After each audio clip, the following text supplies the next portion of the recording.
And it is time to head out to the Toyota of Hollywood hotline. Shop over 2,000 Toyotas on sale at one location. Toyota of Hollywood on 441 between Hollywood and Sheridan. ToyotaofHollywood.com, Joe. All right, let's go to a guy that we all know very well around here. Been part of QM for a long time. Alex Donno, host of Locked On Canes and the Canes postgame on WQAM. Donno, how you doing, bud? Hey, Joe, I'm doing well. Just excited for some college football tomorrow. Excited to keep breaking down these CFP rankings when they come out. Man. It's been a lot of fun. Well, I want to ask you about that. I guess everybody knows by now, 15-13 in the poll in the college football playoff rankings on the outside. Some of them are showing in the brackets that they're in, and some are saying they're still out and they got a long way to go. And Georgia Tech, Pitt, Virginia, SMU with one loss in the ACC, but strength of schedule and the team that college football playoff ranking committee would like to see is Miami, or they don't. So everybody's getting all lathered up. Even people that call games for the university are getting pretty fired up about everything right now. Listen, first thing you got to do is win these last two games. Let's just start with that, and then we'll have some time to really get fired up if you're not happy with the results. But you got to win these two games. And I do want to ask, I don't believe the committee has something against the Canes. I think everybody realizes, and maybe I'm being stupid, that the Canes are good for football. They're good for business. Don't you think, or no? I would think so. It definitely seems like there are certain brands they prioritize over the Canes, though. Like, Notre Dame is the absolute darling, and obviously Alabama, they're going to do whatever they can to put them in that mix. I think what grinds people's gears about the whole Miami Notre Dame thing is how they're separated by so many spots, despite Miami having the head-to-head with an identical record. And also the strength of record and strength of schedule are similar. So it's not as if Miami's playing a G5 schedule and Notre Dame's playing a power schedule. I think what people have a hard time getting past is when in every other sport, if you have the same record, the head-to-head is the primary tiebreaker. Yet the College Football Playoff Committee would say, well, no, it's not head-to-head. It's this team has better losses than the other teams. Well, hold on. Well, what about the wins, and what about the head-to-head? So I think that's what upsets people. Now, over the next couple of weeks, and you said it perfectly, Joe, none of this matters if Miami doesn't win their final two games. So you have to start there. You have to beat Virginia Tech, and you have to beat Pitt to even be in that conversation 2-3 weeks from now when this actually matters, okay? That's where you have to kind of start on this. But then with the way that the committee actually ranks these teams, they've revealed that when they go through their conversations, Joe, they're not looking at a full board with every team and saying, okay, who lost who's more deserving. They rank and compare teams based on 3-team groups. They call them comparative pools. And so the way the committee has been able to explain why Miami's head-to-head has not been weighed against Notre Dame to this point is they haven't been in the same comparative pool. They've never been in the same group of 3 or 4 teams, right? So, which seems kind of ridiculous because who decides who's in what pool, right? But we can't compare them because they're not in the same comparative pool. You have to wonder if Miami does win their next 2 games and win them impressively, can they get into that comparative pool where the committee would be forced to weigh the head-to-head? Well, I think if Florida and Florida State were really good this year, and I don't mean like top it, but like really good, had some really, really good wins and good records, that would help a lot too, right, on strength of schedule. Because this thing looked, when it started and Florida State beats Alabama, and then you beat up Florida State pretty well, especially through the first 3 quarters of that game, you thought, okay, man, this is going to be good. And Florida had a great second half last year with that young quarterback. They got it figured out, and then next thing you know, the coach is gone, and it's been a disaster. But let's talk about the game now here for just a second. Keontae Scott, what a loss, by the way. What a great, I don't know where you rank him for transfer portal guys, but what a year he is having. 10 tackles for loss, 3 sacks, and a pick 6. But he was a good one. I just want to start because I know he's not going to be playing anymore this season. But just a really good one. What's your thoughts on just how good the freshman class was, especially last week, from Fitzgerald to Pringle, You can go through all of them. More, they played a lot of young guys, and they didn't miss a beat. Matter of fact, it might have been their best game of the year. Yeah, I think that this has been, in the 4 years now of Mario Cristobal era, this has been the most impactful total freshman class. I mean, the first, or Cristobal's second year, Bain and Mark Fletcher had really good years, obviously, which you can't ignore. But just this year, the amount of guys who are stepping up, Joe, and, Malachi Toney has become someone that he never leaves the field.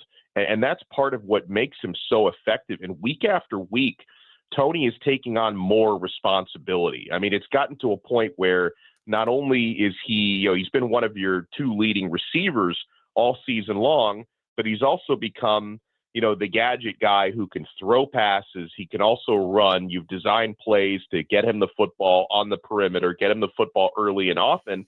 And a couple things Shannon Dawson said about Toney this week is, I mean, number one, he's such a hard worker and he's so intelligent that, they try not to throw too much at him. But even at, 18 years old, was 17 when the season started, Toney is able to take on all these extra responsibilities without kind of getting overwhelmed by it, which is incredible. And then the other thing is, when he's involved in all these gadget plays, part of the reason why these gadget plays, they don't all work, but for the most part they work, is because he's always on the field, right? I mean, certain teams have their gadget guy, when this guy gets on the field, they're probably going to run something weird.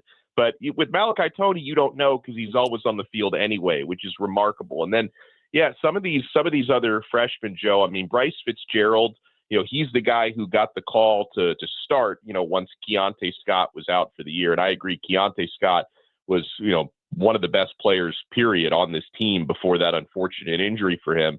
But the next man up mentality has really worked for Miami with a guy like Bryce Fitzgerald, with a guy like Gerard Pringle going back to the offense. He's kind of unlocked this offense over the last couple of weeks. Everyone's wondering, hey, how do you get more runs to the outside? How do you get more explosive plays from the running game?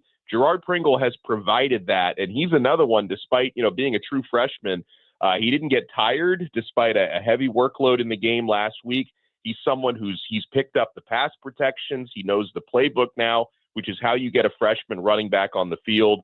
And Josh Moore at receiver is another one with the injuries that Miami's had at wideout these last couple of weeks. Now, we think we're going to get C.J. Daniels back for this game, which is big. But Tony Johnson has also been out while CJ has been out, and Josh Moore has had his opportunities to step up.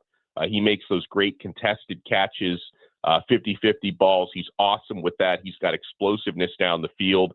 And so, it's pretty remarkable that with Miami having an opportunity to maybe get into the college football playoff, that you're going to have, close to a half dozen true freshmen who are going to have to get you there. And these are all guys who have embraced their opportunities when they've been needed as the next man up.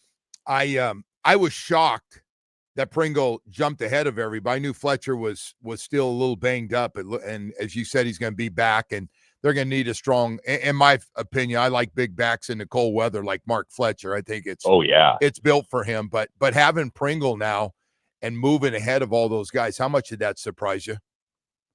Based on the way he played in the Syracuse game, the game before, it didn't surprise me. But actually, I guess it always surprises you when they actually give a true freshman the nod, especially and listen, Miami's coaching staff, everything is at stake, right? You try to rely on your veterans when every game is a must win. So maybe it was a little bit surprising, but not all that surprising, Joe, considering how good Pringle was in the second half of the game before. I really respect the fact that Mario Cristobal and his staff realized that, hey, this guy earned it on the field the week before, that we can't not start him, right? And so I guess what we're all looking forward to seeing, this weekend is, assuming Fletcher is back, do they start Pringle again? And I think they very well will, Joe. I think they do value the fact that he did nothing last week, to not warrant another start. And then also with Fletcher, working his way back from an injury, they might be, a little bit conservative with bringing him back and maybe not starting him. So I fully expect Gerard Pringle to start again, Joe. Now, I think Fletcher, assuming he's fully recovered, can definitely play a lot in this game. And I don't think it matters as much who starts versus who plays well and how much you ride the hot hand. But it would not surprise me if they start Pringle for the second straight week. I would love to see them come out and get a little creative with that game plan and not come up with that stuff just running the ball up the middle. Sure would like to see. I'd love the runs to the outside, but also, listen, man, you got a lot of good receivers. I think we saw it again last week. I know the weather's going to be a little different, but, boy, I'd love to see that passing game get going early on. Are you with me on that one? I'm with you on that. And this is, it's not a great defense that you're facing against Virginia Tech. So their recipe should be there. They're below average against the pass. They're below average against the run. And obviously we'll have a different conversation about the Pittsburgh game the following week. Right. Completely. I'm not guaranteeing Miami wins this Saturday, because really for me, this is about Miami not getting in their own way. Like, this is continuing to show that your offense is in fact clicking and you can sustain that for another game.